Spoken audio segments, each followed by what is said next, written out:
Rugger's brave. Rugger is the best.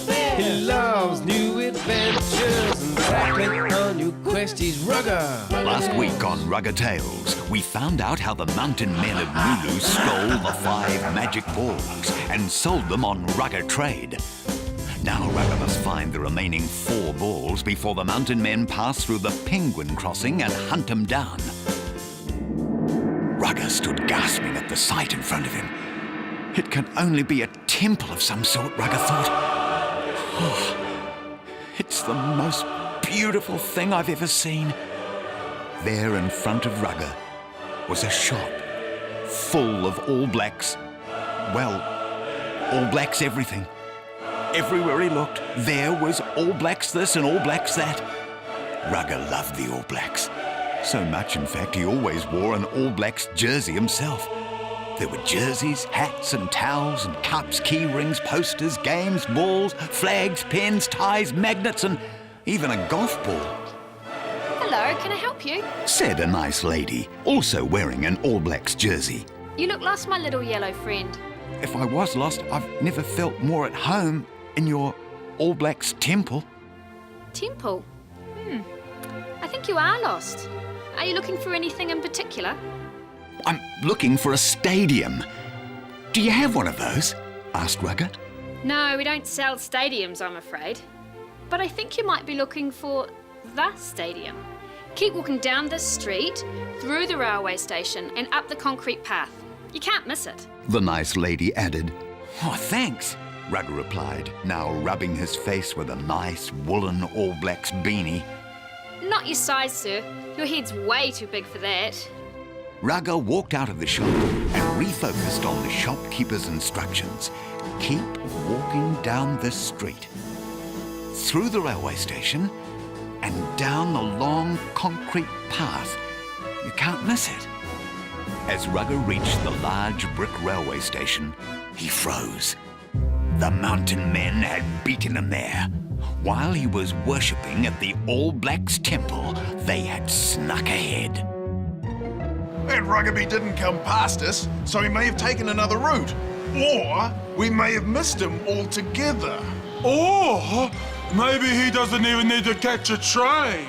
Or maybe he took the bus. I hear the bus service is very good in this city. Or maybe I'm the leader and I know where the Rugby is going yet. Ding dong! He called you a ding. Better than a dong! Ding! Dong! Ding! Dong! Ding! Dong! Great! How am I going to get past these 3, thought Rugger. Suddenly, out of nowhere, kazam! Sup, Rugger? Got a train to catch? Oh, hi there, hooded knight. No, as a matter of fact, I have to get through the railway station and up onto the concrete path that leads to the stadium. And what about those 3 smelly green guys? Yeah, I'm working on it. Any ideas? How about a diversion? A what? Asked Rugger. A diversion. It's a bit like throwing a dummy pass in rugby. You gotta draw attention and the main point of attack. Just think of something to get the mountain men to move away from the entranceway. And with that, the hooded knight was gone. Thought Rugger. Draw their attention. Draw. I think I have it, but first I need some paper and some pens. Meanwhile, the mountain men were still discussing the merits of ding versus dong when they were suddenly distracted. Look, boss, it's a sign. What kind of a sign? What does it say? What does it say? It says burger and chips this way. Burger and chips. That is my favorite which way. Good grief. Follow me. Wait for me, you 2 clowns! And as the mountain men headed for some lunch, it looked like Rugger would have the last laugh. Rugger continued to run past the trains, up the path, and finally to the top of the railway station. And there, in front of him, was the biggest stadium he had ever seen. Oh, is anybody else hungry?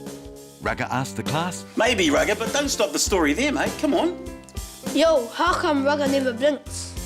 Tune in to next week's exciting Rugger Tales, and remember, don't be disappointed if you fail. It's trying your hardest that really counts. That's the word.